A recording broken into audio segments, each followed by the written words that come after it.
মেয়েদের লড়াই যদি বলি, আমরা মেয়েরা সবার প্রথম লড়াই কিন্তু নিজের ঘর থেকে শুরু করি। ছোটবেলায় প্রথম শেখানো হয় তুমি মেয়ে, তুমি এই কাজটা করবে না। কেন?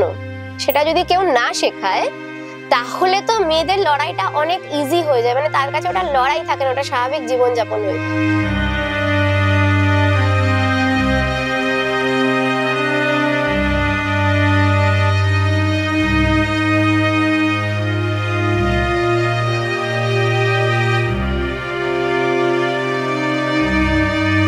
মহিলাদেরকে এটাই বলতে চাই যে কোনো পিছিয়ে থাকবে না, আগিয়ে চল, কোনো দিকে পেছাবে না, সবকিছুতেই লড়াই করে তোমাদের বাঁচতে হবে। আমি নিজেও লড়াই করছি, আমি আরেকটা মেয়েকেও বলবো যে তুমিও লড়াই কর।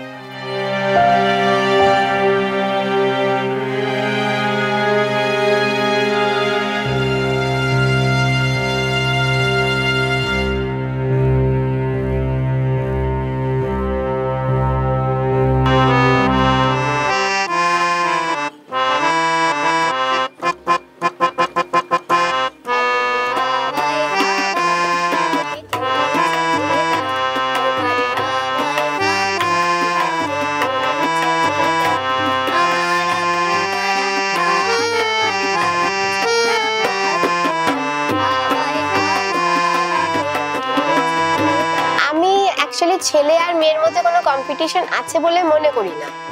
টক্কর দেওয়ার এক্ষেত্রে প্রশ্নই ওঠে না। আমরা মেয়েরাও পিছিয়েও নেই, আবার অ্যাডভান্স ভাবে এগিয়েও নেই। অ্যাকচুয়ালি দুজনেই ইকুয়াল।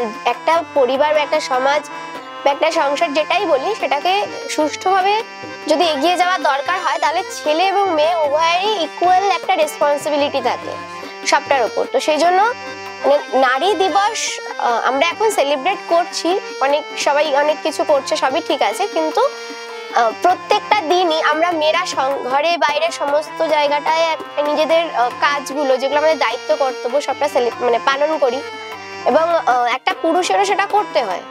সেই জায়গা থেকে আমার মনে হয় না এটা কোনো টক্কর দেওয়ার ব্যাপার আছে। আমি পারি, আমি সেটা পারি, এটাই। আমার প্রতিযোগিতা নেই কারোর সাথে।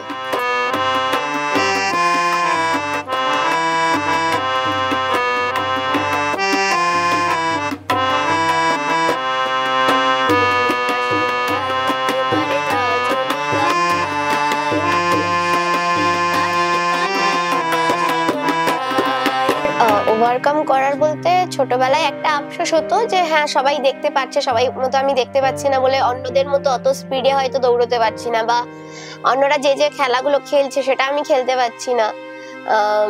তাও ছোটবেলায় অনেকটা ভালো দেখতে পেতাম সেই জায়গা থেকে। তো যত বড় হয়েছি, বয়স বেড়েছে, তত আমার ভিশনটা কমেছে ধীরে ধীরে। তো একটা সময় পর এটাও মনে হতো যে আমি এখন আর বইয়ের লেখা পড়তে পারছি না, অন্যরা তো কি সুন্দর পড়ছে, একটা উপন্যাস পড়তে ইচ্ছা হচ্ছে, আমি পাচ্ছি না, কাউকে হেল্প নিতে হচ্ছে, এগুলো মনে হতো। কিন্তু এখন একটা যেটা সুবিধা হয়েছে, এখন টেকনোলজি অনেক উন্নত হয়েছে, যে কারণে আমরা এখন বিভিন্ন সোর্স থেকে অডিও ফাইল পেয়ে যাই।